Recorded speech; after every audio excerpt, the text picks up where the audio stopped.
Welcome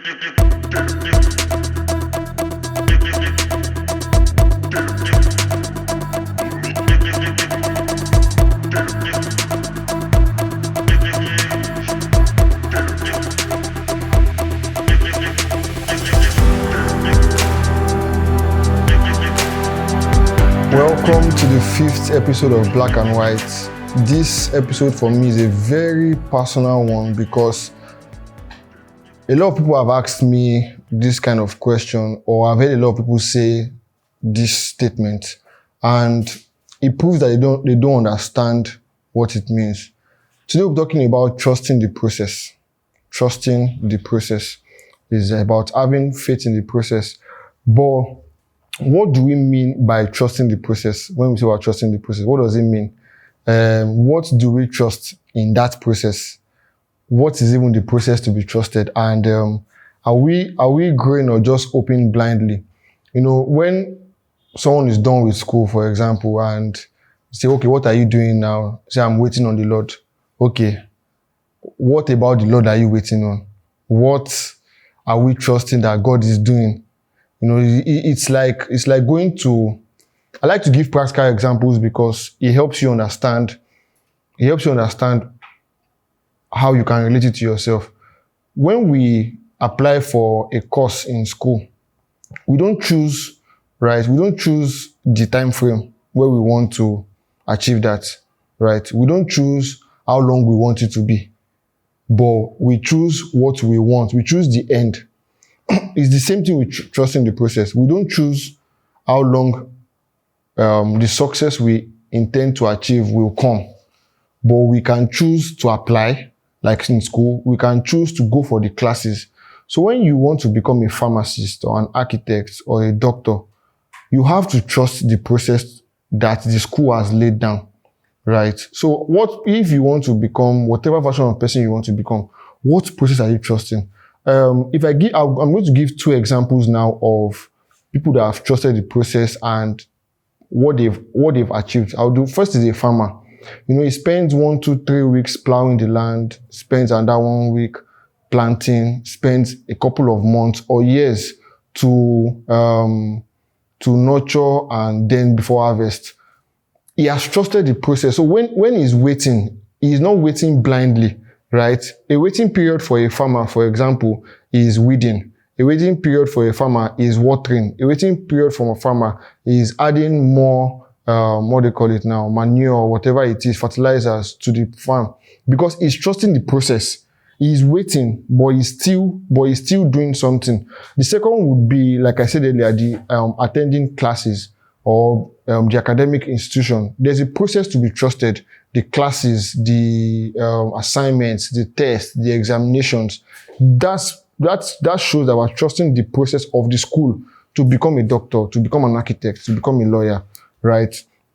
Because when you say I'm trusting the process without understanding what it is you are trusting, for example, now a practical example of course I'm trusting to be one of the best personal development speakers in Africa. For that, it means I have to speak. It means I have to listen to who currently is leading in the field and learn of them.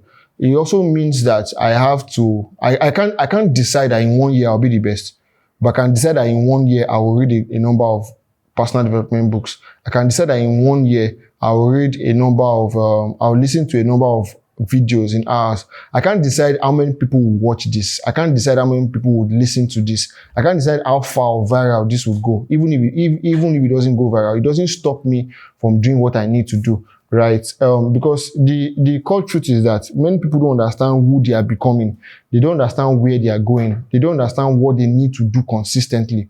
There are 2 things we can understand from these examples about trusting the process. Number 1 is that trusting the process comes in levels. It comes in levels. Primary school to secondary school to university to postgraduate. It comes in levels. Farming, plowing, weeding, harvesting, plowing again. Plowing, planting, weeding, harvesting, plowing again. It comes in levels. So when you are trusting the process, it's not something that is done in isolation.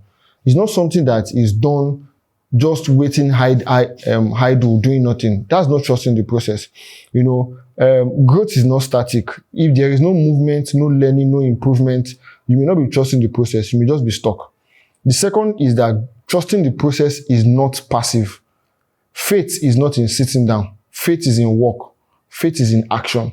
Faith is in trusting what you have researched and learnt of and acting towards it. Faith is in action. Faith is in action. If you believe so much that you can achieve this thing, one of the fastest ways to show you believe is by acting on it. If I believe I'm going to be the best, if I believe I'm going to have the biggest recycling firm, start small, start where you are. Trusting the process is not sitting down. It is showing up. It is preparing. It is failing, picking yourself up and starting again. It is practicing. It is improving. Success favors those in motion. You can't help me if you don't know that I need help. And I can't show you I need help if I'm not acting towards what I need help for. Do you understand? For example, if you go to a lot of venture capitalists, VCs, they will ask you, what have you done? What numbers have you done? Before someone can invest in your business, they will ask you, what have you done with what you have? Because there's always something you can do with what you have. Waiting without working is wishful thinking. If you keep waiting that, okay, one day it will be better. One day we would learn. One day, that day is when you see Jesus in glory. That's the day it's going to be surely better. Because if you don't work at it, you won't have it. If you don't work at it, one thing you need to understand with trusting the process is that there should be no consistently idle period of your life. If you have nothing because many people, once there is no work, their life stops. Once there is no economic work in quote unquote, they don't have anything, they don't have meaning to their life. But there is so much more you can do aside work. Because we live in a hustle culture that people believe that the only way to be impactful, the only way to be relevant is by work. But it's wrong. It's not true. Because there is a level and an amount of money that you can receive today that forever ends the question of personal needs if put in a mutual fund forever.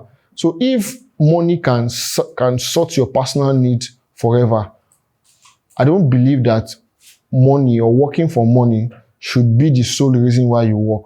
So how many books are you reading whilst you are waiting for example, if you are looking to leave the country, what are you doing right now to improve your personal being? If you are waiting for admission for school, what are you doing right now to ensure that you are the best at that thing that you are going to apply for? I also talk about the power of compounding. People react to trusting the process as a waiting period. Trusting the process is not a waiting period, it's a preparation period. Time is not wasted when you read, when you reflect, when you journal, when you take time to plan.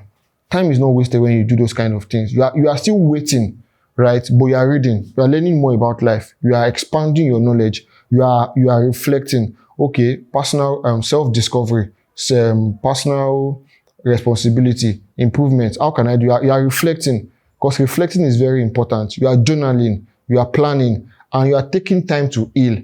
Most of us have things that are holding us back. So part of trusting the process is taking time out to heal, taking time out to reflect what limiting belief do I have that is hindering me. See, there is an exact knowledge you can have about something that gives you the result you are looking for immediately. But the trusting of the process is the difference between you currently and your access to that knowledge. Your access to that knowledge. Something you need to understand also is that sometimes when the process is not producing the results, it gives you strength. Do you get? If you are trusting the process by doing things actively, when the process is not producing a result, it will build patience. When you understand that, okay, I'm reading more books, the admission has not come, the job has not come, but I'm reading more books. You are learning patience, you are learning endurance, you are learning tolerance, you are learning discipline, you are learning emotional strength. That's something that, there are times, sincerely, for example, usually during the period between secondary school and university, or university and getting a paid employment or starting a business, they are usually very idle times. Those idle times should be maximized towards building skills. I'm not talking about building skills in terms of coding, Python, this one, no, but there are more excellent skills that once you had these economic skills, it amplifies it. The power of speaking, the power of negotiating, the power of dealing with relationships, dealing with people, marketing, how to market yourself, how to put yourself out there. These are tangible skills that anybody at any level, anybody at any discipline can learn and learn of. Because the life you are praying for requires a version of you. God blesses us by reducing the time frame from that version of you to the future version of you. There was a project I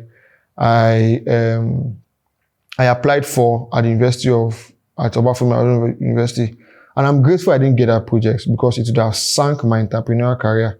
I am grateful that I didn't get the job or I didn't get the application because I didn't know what it took. It was just for me at that time it was like delay. You're applying for something, you didn't get it. It's like delay. But because I took time out to keep learning, I took time out to keep growing, I realized that level, the version of me required to handle that project, I've not attained it yet.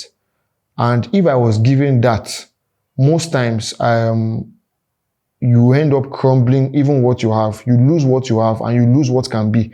That's something we don't understand in my age group, because many times things that look like delay, you then sit on the delay and you don't do anything to improve your own personal life.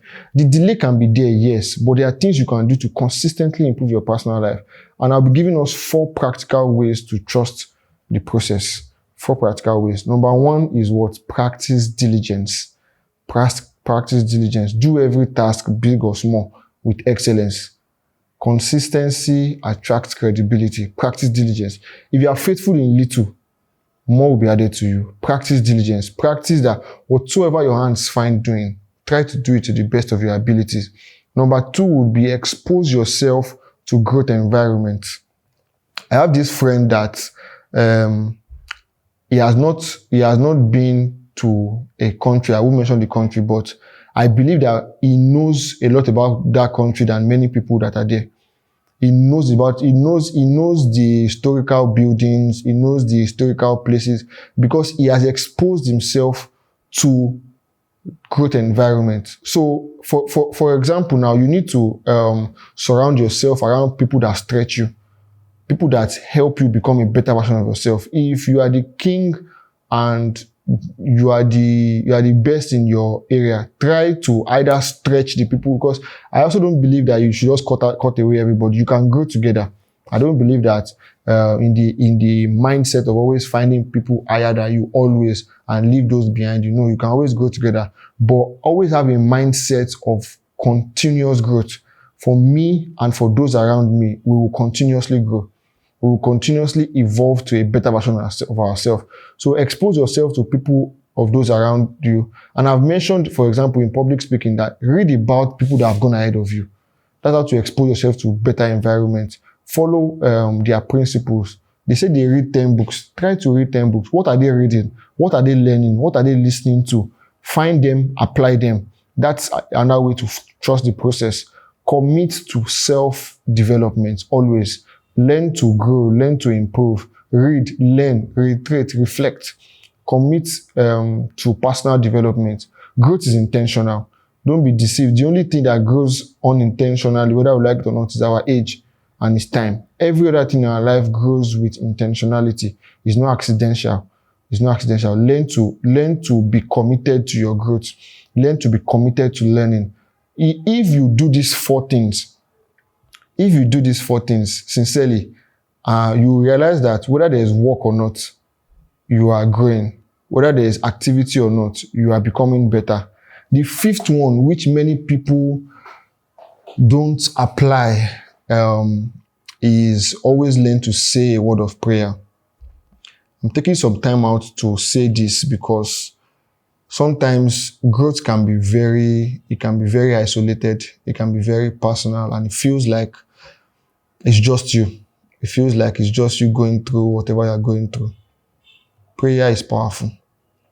Prayer is powerful. Prayer helps you to pass your burden to a greater than thou. It helps you to pass that which you don't understand. Sometimes in life, you just don't understand. You are applying everything. You are applying everything you know to apply. You are reading everything you know to read. Sometimes, just pray. Pray to God. If the Bible recommends that the solution to weariness is prayer. If you are weary, pray. Prayer brings peace. Prayer brings comfort. Prayer brings clarity. Prayer brings understanding. Many times in self-development or personal development, we try to systematize most things. We try to believe that the principles given is enough. Sometimes it's just not enough. You need to pray. You need to commit. You need to pray for strength. You need to pray for strength to stay through the course. There was a time that I didn't do anything differently, but nothing was working. No work, the business was failing, personal life, the relationship was not even stable. But in prayer, I got a word that has sustained me through, and the word might be for somebody too. The word is, "Thou shalt increase my greatness and comfort me on every side." Comfort me on every side. That was very healing for me, because in the midst of my trouble, I'm hearing a God telling me that He will increase my greatness and He will comfort me on every side. So I do not believe in success that lacks peace, because that's not consistent with what I got in the place of prayer. No principle taught me that. But prayer did. So prayer is very important in waiting, in trusting the process. So if you are waiting for a job, or you are applying for something, or you are waiting for admission, whilst yes, it's good to read, it's good to expose yourself to it's good to great and better environment. If you are applying for university, go to one university, go around there, check how university students behave. It's good to do that. It's good to commit to self-development, but it's also important to pray. Thou shalt increase your greatness. God will increase your greatness and comfort you on every side. One day you look back and realize that everything you wish for, everything you look for, you have it. One day you realize that the delays were lessons, the discipline helped you become stronger, and trusting the process was not an idle process, but it was more of walking the process. This episode, I truly hope it gets to the right audience. It gets to those waiting for something. It gets to those doing something but not getting a result yet, that you can trust the process. Trust this process, and I am joining my faith with yours, and in no time, you look back and these problems are no longer problems, but mountains that you have surmounted. This is Black and White. We are helping you grow one truth at a time. I hope to see you on the next one.